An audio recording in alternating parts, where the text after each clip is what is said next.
दोस्तों, my name इस प्रियंका ढोपिया और आज हम हिंदी विषय के कुछ प्रश्नों के बारे में पढ़ने जा रहे हैं। प्रश्न 1, कथावाचक और हरिहर काका के बीच क्या संबंध है और इसके क्या कारण हैं? उत्तर, हरिहर काका और कथावाचक लेखक दोनों के बीच में बड़े ही मधुर एवं आत्मीय संबंध थे, क्योंकि दोनों एक गांव के निवासी थे। कथावाचक गांव के चंद लोगों का ही सम्मान करता था और उनमें हरिहर काका एक थे। इसके निम्नलिखित कारण थे। हरिहर काका कथावाचक के पड़ोसी थे। कथावाचक की मां के अनुसार हरिहर काका ने उसे बचपन में बहुत प्यार किया था। कथावाचक के बड़े होने पर उसकी पहली दोस्ती हरिहर काका के साथ ही हुई थी। दोनों आपस में बहुत ही खुलकर बातें करते थे। प्रश्न 2, हरिहर काका को महंत और अपने भाई एक ही श्रेणी के क्यों लगने लगे? उत्तर, हरिहर काका एक निसंतान व्यक्ति थे। उनके पास 15 बीघे जमीन थी। हरिहर काका के भाइयों ने पहले तो उनकी खूब देखभाल की, परंतु धीरे धीरे उनकी पत्नियों ने काका के साथ दुर्व्यवहार करना शुरू कर दिया। महंत को जब यह पता चला तो वो बहला फुसलाकर काका को ठाकुरबाड़ी ले आए और उन्हें वहां रखकर उनकी खूब सेवा की। साथ ही उसने काका से उनकी 15 बीघे जमीन ठाकुरबाड़ी के नाम लिखवाने की बात की। काका ने जब ऐसा करने से मना किया तो महंत ने उन्हें मार पीट कर जबरदस्ती कागजों पर अंगूठा लगवा दिया। इस बात पर दोनों पक्षों में जमकर झगड़ा हुआ। दोनों ही पक्ष स्वार्थी थे। वे हरिहर काका को सुख नहीं दुख देने पर उतारू थे। उनका हित नहीं अहित करने के पक्ष में थे। दोनों का लक्ष्य जमीन हथियाना था। इसके लिए दोनों ने ही काका के साथ छल व बल का प्रयोग किया। इसी कारण हरिहर काका को अपने भाई और महंत एक ही श्रेणी के लगने लगे। प्रश्न 3, ठाकुरबाड़ी के प्रति गांव वालों के मन में अपार श्रद्धा के जो भाव हैं उससे उनकी किस मनोवृत्ति का पता चलता है? उत्तर, ठाकुरबाड़ी के प्रति गांव वालों के मन में अपार श्रद्धा के जो भाव हैं उनसे उनकी ठाकुर जी के प्रति भक्ति भावना, आस्तिकता, प्रेम तथा विश्वास को पता चलता है। वे अपने प्रत्येक कार्य की सफलता का कारण ठाकुर जी की कृपा को मानते थे। प्रश्न 4, अनपढ़ होते हुए भी हरिहर काका दुनिया की बेहतर समझ रखते हैं? कहानी के आधार पर स्पष्ट कीजिए। उत्तर, अनपढ़ होते हुए भी हरिहर काका दुनिया की बेहतर समझ रखते हैं। वे जानते हैं कि जब तक उनकी जमीन जायदाद उनके पास है तब तक सभी उनका आदर करते हैं। ठाकुरबाड़ी के महंत उनको इसलिए समझाते हैं क्योंकि वो उनकी जमीन ठाकुरबाड़ी के नाम करवाना चाहते हैं। उनके भाई उनका आदर सत्कार जमीन के कारण करते हैं। हरिहर काका ऐसे कई लोगों को जानते हैं जिन्होंने अपने जीते जी अपनी जमीन किसी और के नाम लिख दी थी। बाद में उनका जीवन नरक बन गया था। वे नहीं चाहते थे कि उनके साथ भी ऐसा हो। प्रश्न 5, हरिहर काका को जबरन उठा ले जाने वाले कौन थे? उन्होंने उनके साथ कैसा बर्ताव किया? उत्तर, महंत के संकेत पर ठाकुरबाड़ी के साधु संत हरिहर काका को उठाकर ले गए थे। पहले उन्हें समझा बुझाकर सादे कागज पर अंगूठे का निशान लेने का प्रयास किया गया। सफलता न मिलने पर जबरदस्ती निशान लेकर हाथ पांव और मुंह बांधकर उन्हें कमरे में बंद कर दिया गया था। प्रश्न 6, हरिहर काका के मामले में गांव वालों की क्या राय थी और उसके क्या कारण थे? उत्तर, हरिहर काका के मामले में गांव के लोगों के 2 वर्ग बन गए थे। दोनों ही पक्ष के लोगों की अपनी अपनी राय थी। आधे लोग परिवार वालों के पक्ष में थे। उनका कहना था कि काका की जमीन पर हक तो उनके परिवार वालों का बनता है। काका को अपनी जमीन जायदाद अपने भाइयों के नाम लिख देनी चाहिए। ऐसा न करना अन्याय होगा। दूसरे पक्ष के लोगों का मानना था कि महंत हरिहर की जमीन उनको मोक्ष दिलाने के लिए लेना चाहता है। काका को अपनी जमीन ठाकुर जी के नाम लिख देनी चाहिए। इससे उनका नाम या यश भी फैलेगा और उन्हें सीधे बैकुंठ की प्राप्ति होगी।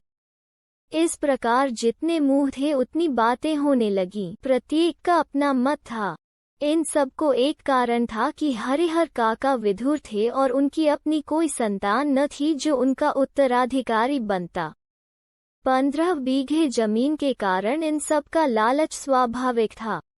प्रश्न 7। कहानी के आधार पर स्पष्ट कीजिए कि लेखक ने यह क्यों कहा, अज्ञान की स्थिति में ही मनुष्य मृत्यु से डरते हैं। ज्ञान होने के बाद तो आदमी आवश्यकता पड़ने पर मृत्यु को वरण करने के लिए तैयार हो जाता है। उत्तर, लेखक ने यह इसलिए कहा है क्योंकि अज्ञान की ही स्थिति में अर्थात सांसारिक आसक्ति या नश्वर संसार के सुख की इच्छा के कारण ही मनुष्य मृत्यु से डरते हैं। जब उन्हें यह ज्ञान हो जाता है कि मृत्यु तो अटल सत्य है, क्योंकि जो इस धरती पर जन्म लेता है उसकी मृत्यु तो निश्चित है, तथा जब यह शरीर जीर्ण शीर्ण हो जाता है तो इस मृत्यु के माध्यम से प्रभु हमें नया शरीर और नया जीवन देते हैं, तब वे मृत्यु से घबराते नहीं, डरते नहीं, बल्कि मृत्यु आने पर उसका स्वागत करते हैं, अर्थात उसका वरण करते हैं। प्रश्न 8। समाज में रिश्तों की क्या अहमियत है? इस विषय पर अपने विचार प्रकट कीजिए। उत्तर, आज समाज में मानवीय मूल्य तथा पारिवारिक मूल्य धीरे धीरे समाप्त होते जा रहे हैं। ज्यादातर व्यक्ति अपने स्वार्थ के लिए रिश्ते नाते निभाते हैं। अब रिश्तों से ज्यादा रिश्तेदार की कामयाबी और स्वार्थ सिद्धि की अहमियत है। रिश्ते ही उसे अपने पराये में अंतर करने की पहचान करवाते हैं। रिश्तों के द्वारा व्यक्ति की समाज में विशेष भूमिका निहित होती है। रिश्ते ही सुख दुख में काम आते हैं। यह दुख की बात है कि आज के इस बदलते दौर में रिश्तों पर स्वार्थ की भावना हावी होती जा रही है। रिश्तों में प्यार व बंधुत्व समाप्त हो गया है। इस कहानी में भी यदि पुलिस न पहुंचती तो परिवार वाले काका की हत्या कर देते। इंसानियत तथा रिश्तों का खून तब स्पष्ट नजर आता है जब महंत तथा परिवार वालों को काका के लिए अफसोस नहीं बल्कि उनकी हत्या न कर पाने की अफसोस है।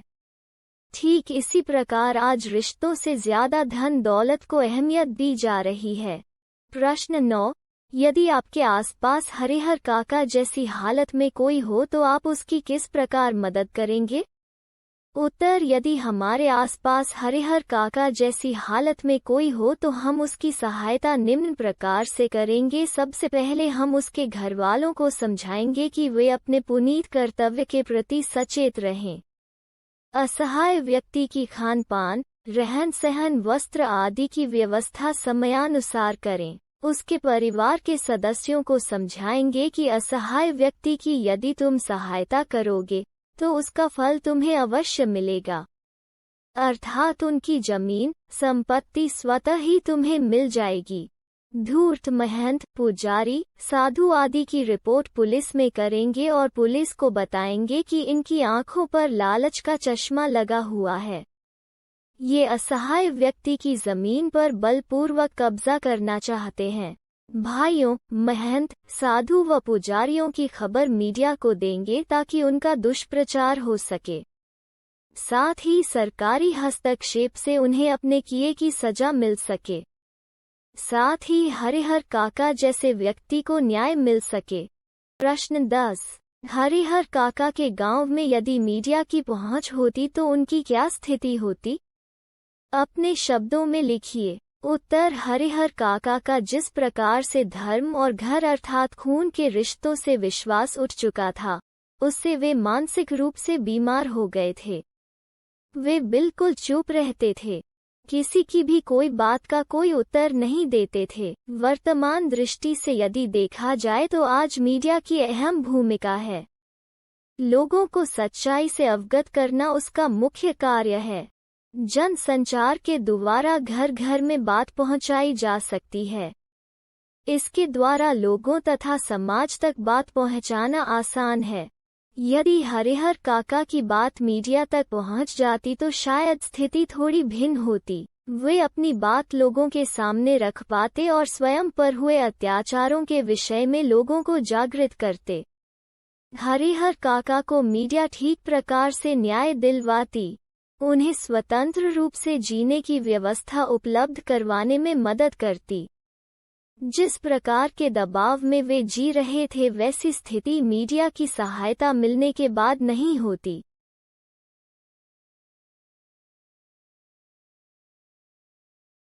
प्रश्न 1। हरिहर काका की किस स्थिति ने लेखक को चिंतित कर दिया? उत्तर। इस बार जब लेखक हरिहर काका से मिलने गया और उनकी तबीयत के बारे में पूछा तो उन्होंने सिर उठाकर एक बार लेखक की ओर देखा और सिर झुका लिया। इसके बाद उन्होंने दोबारा सिर नहीं उठाया। उनकी यंत्रणा और मनोदशा के बारे में आंखों ने बहुत कुछ कह दिया पर काका कुछ बोल न सके। उनकी इस दशा ने लेखक को चिंतित कर दिया। प्रश्न 2। लेखक ने कैसे जाना कि हरिहर काका उसे बचपन में बहुत प्यार करते थे? उत्तर। लेखक को उसकी माँ बताया करती थी कि हरिहर काका बचपन में उसे बहुत प्यार करते थे। वे उसे कंधे पर बिठाकर घुमाया करते थे। एक पिता अपने बेटे को जितना प्यार करता है, हरिहर काका उससे ज्यादा प्यार लेखक को करते थे। वे जितना खुलकर लेखक से बातें करते थे, उतना किसी अन्य से नहीं। हरिहर काका ने ऐसी दोस्ती किसी अन्य के साथ नहीं की। इस तरह उसने जाना कि काका उसे बचपन में बहुत प्यार करते थे। प्रश्न 3। यंत्रणाओं के बीच जी रहे हरिहर काका की तुलना लेखक ने किससे की है और क्यों? उत्तर। यंत्रणाओं के बीच जी रहे हरिहर काका की तुलना लेखक ने मंझधार में फंसी उस नावे से की है, जिस पर बैठे सवार चिल्लाकर भी अपनी जान की रक्षा नहीं कर सकते हैं। इसका कारण यह है कि उनकी चिल्लाहट दूर दूर तक फैले सागर की उठती गिरती लहरों में खोकर रह जाती है। इस तरह उसकी मदद के लिए कोई नहीं आ पाता और वो जहाज डूबकर रह जाती है। प्रश्न 4। लेखक के गांव का संक्षिप्त परिचय दीजिए। उत्तर। लेखक को गांव आरा कस्बे से 40 किलोमीटर दूर है, जिसकी आबादी 2,500-3 हजार से अधिक ही होगी। इस गांव में 3 प्रमुख स्थान हैं। गांव के पश्चिम किनारे का बड़ा सा तालाब, गांव के मध्य स्थित बरगद का पुराना वृक्ष और गांव के पूरब में स्थित ठाकुर जी का विशाल मंदिर। इसे गांव के लोग ठाकुर बारी कहते हैं। आगे चलकर यही ठाकुर बारी गांव की पहचान बन गई। 5। ठाकुर बारी की प्रबंध समिति और इसके कार्यों का वर्णन कीजिए। उत्तर। ठाकुर बारी के नाम पर अच्छी खासी जमीन और अत्यंत विशाल मंदिर है। यहाँ धार्मिक लोगों की एक समिति है जो ठाकुर बारी की देखरेख करती है और इसके संचालन हेतु प्रत्येक 3 साल पर एक पुजारी की नियुक्ति करती है। ठाकुर बारी का मुख्य कार्य है गांव के लोगों में ठाकुर बारी के प्रति भक्ति भावना उत्पन्न करते हुए धर्म विमुख लोगों को रास्ते पर लाना है। प्रश्न 6। गांव वालों का ठाकुर बारी के प्रति अत्यंत घनिष्ठ संबंध है, स्पष्ट कीजिए। उत्तर। ठाकुर बारी के साथ अधिकांश लोगों का संबंध मन और तन दोनों स्तर पर बहुत ही घनिष्ठ है। कृषि कार्य से अपना बचा हुआ समय वे ठाकुर बारी में ही बिताते हैं। ठाकुर बारी में साधु संतों का प्रवचन सुन और ठाकुर जी का दर्शन कर वे अपना यह जीवन सार्थक मानने लगते हैं। उन्हें यह महसूस होता है कि ठाकुर बारी में प्रवेश करते ही वे पवित्र हो जाते हैं। उनके पिछले सारे पाप अपने आप खत्म हो जाते हैं। 7। लेखक ठाकुर बारी से घनिष्ठ संबंध क्यों न बना सका? उत्तर। लेखक मन बहलाने के लिए कभी कभी ठाकुर बारी में जाता था, लेकिन वहाँ के साधु संत उसे फूटी आंखों नहीं सुहाते। वे काम धाम करने में कोई रुचि नहीं लेते हैं। ठाकुर जी को भोग लगाने के नाम पर दोनों जून हलवा पूड़ी खाते हैं और आराम से पड़े रहते हैं। उन्हें अगर कुछ आता है तो सिर्फ बात बनाना आता है। ठाकुर बारी के साधु संतों की अकर्मण्यता और उनकी बातूनी आदतों के कारण लेखक ठाकुर बारी से अपना घनिष्ठ संबंध नहीं बना सकता। प्रश्न 8। हरिहर काका के परिवार का संक्षिप्त परिचय दीजिए। उत्तर। हरिहर काका का भरा पूरा परिवार है। उनके 4 भाई हैं। सबकी शादी हो चुकी है। हरिहर काका के अलावा सबके बाल बच्चे हैं।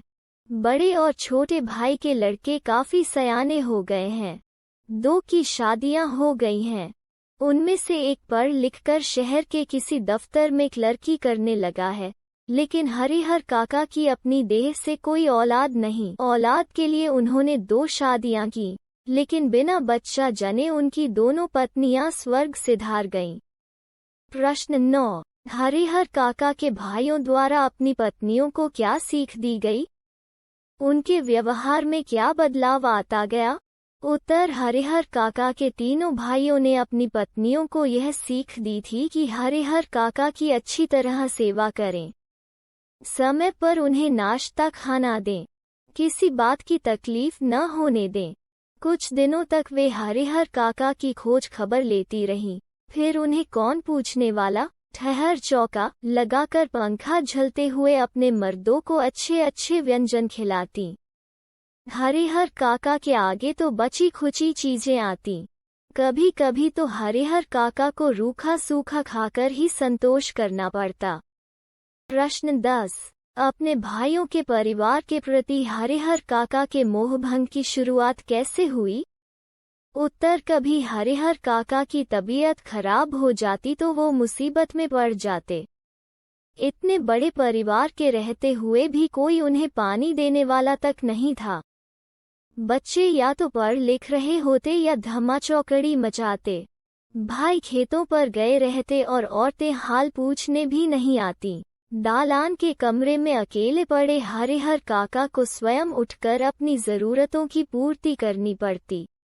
ऐसे वक्त अपनी पत्नियों को याद कर करके हरिहर काका की आंखें भर आती। भाइयों के परिवार के प्रति मोहभंग की शुरुआत इन्हीं क्षणों में हुई थी। प्रश्न 11। स्वादिष्ट पकवान की आस लगाए बैठे हरिहर काका के सामने जब रूखा सूखा खाना परोसा गया तो उनकी क्या प्रतिक्रिया हुई? उत्तर। भतीजे के मित्र के आने से घर में स्वादिष्ट पकवान बनाए गए थे। हरिहर को स्वादिष्ट पकवान मिलने की आशा थी, पर जब उनके सामने रूखा सूखा भोजन आया तो उन्होंने प्रतिक्रिया स्वरूप थाली उठाकर बीच आंगन में फेंक दिया, जिससे सारा चावल बिखर गया। गरजते हुए घर की औरतों को देख लेने की धमकी देने लगे। प्रश्न 12। हरिहर काका ने अपना गुस्सा घर की औरतों पर किस तरह उतारा? उनकी इस प्रतिक्रिया को आप कितना उचित समझते हैं? उत्तर। हरिहर काका ने अपना गुस्सा घर की औरतों पर उतारते हुए कहा, समझ रही हो कि मुफ्त में खिलाती हो, तो अपने मन से यह बात निकाल देना। मेरे हिस्से के खेत की पैदावार इसी घर में आती है, उसमें तो मैं 2-4 नौकर रख लूं, आराम से खाऊं, तब भी कमी नहीं होगी। मैं अनाथ और बेसहारा नहीं हूँ। मेरे धन पर तो तुम सब मौज कर रही हो, लेकिन अब मैं तुम सबको बताऊंगा। उनकी इस प्रतिक्रिया को उचित नहीं कहा जा सकता, क्योंकि इससे बात बनने के बजाय बिगड़ने की संभावना अधिक थी। प्रश्न 13। परिवार वालों से हरिहर काका के असंतुष्ट होने की बात महंत को कैसे पता चली? यह सुनकर महंत ने क्या किया? उत्तर। हरिहर काका जिस वक्त घर की औरतों को खरी खोटी सुना रहे थे, उसी वक्त ठाकुर बारी के पुजारी जी उनके दालान पर ही विराजमान थे। वार्षिक हुमाद के लिए वो घी और शकील लेने आए थे। उन्होंने लौटकर महंत जी को विस्तार के साथ सारी बात बताई। उनके कान खड़े हो गए। यह सुनकर हाथ आए अवसर का लाभ उठाने के लिए महंत जी ने टीका तिलक लगाया और कंधे पर रामनामी लिखी चादर डाल ठाकुर बारी से चल पड़े। प्रश्न 14। हरिहर काका का दिल जीतने के लिए ठाकुर बारी के महंत जी ने क्या क्या उपाय अपनाया? उत्तर। हरिहर काका का दिल जीतने के लिए महंत जी ने स्वादिष्ट भोजन खिलाने और धर्म चर्चा करने जैसे उपाय अपनाए। उन्होंने रात में हरिहर काका को भोग लगाने के लिए जो मिष्टान और व्यंजन दिए, वैसे उन्होंने कभी नहीं खाए थे। घी टपकते मालपुए, रस बुनिया, लड्डू, छेने की तरकारी, दही, खीर, इन्हें पुजारी जी ने स्वयं अपने हाथों से खाना परोसा था। पास में बैठे महंत जी धर्म चर्चा से मन में शांति पहुंचा रहे थे। प्रश्न 15। हरिहर काका द्वारा ठाकुर बारी में रात बिताने पर उनके भाइयों पर क्या बीती? उत्तर। हरिहर काका को लाने के लिए उनके भाई ठाकुर बारी पहुंचे पर काका का मन अशांत होने की बात कहकर महंत जी ने उन्हें वापस न जाने दिया। इससे काका के तीनों भाई रात भर सो नहीं सके। भावी आशंका उनके मन को मथती रही। 15 बीघे खेत, इस गांव की उपजाऊ जमीन, 2 लाख से अधिक की संपत्ति अगर हाथ से निकल गई तो फिर वो कहीं के न रहेंगे। प्रश्न 16। ठाकुर बारी से लौटे हरिहर काका सुखद आश्चर्य में क्यों पड़ गए? उत्तर। ठाकुर बारी से लौटे हरिहर काका सुखद आश्चर्य में इसलिए पड़ गए क्योंकि परिवार के जिन सदस्यों को उनसे बात करने की भी फुर्सत न थी, वही सब अब सिर आंखों पर उठाने को तैयार थे। उनके भाइयों की पत्नियों ने उनके पैर पर माथा रख गलती के लिए क्षमा याचना की। फिर उनकी आवभगत और जो खातिर शुरू हुई, वैसी खातिर किसी के यहाँ मेहमान आने पर भी नहीं होती होगी। उनकी रुचि और इच्छा के मुताबिक दोनों जून खाना नाश्ता तैयार मिलने लगा तथा घर की महिलाएं उनकी सेवा में तल्लीन रहती थीं। प्रश्न 17। हरिहर काका द्वारा ठाकुर बारी के नाम जमीन लिखने में हो रही देरी के बारे में महंत जी ने क्या अनुमान लगाया? इसके लिए उन्हें क्या विकल्प नजर आया? उत्तर। हरिहर काका द्वारा ठाकुर बारी के नाम जमीन लिखने में जो देरी हो रही थी, उसके बारे में महंत जी ने यह अनुमान लगाया कि हरिहर धर्म संकट में पड़ गया है। एक ओर वो चाहता है कि ठाकुर जी को लिख दें, किंतु दूसरी ओर भाई के परिवार के माया मोह में बंध जाता है। इस स्थिति में हरिहर का अपहरण कर जबरदस्ती उससे लिखवाने के अतिरिक्त दूसरा कोई विकल्प नहीं।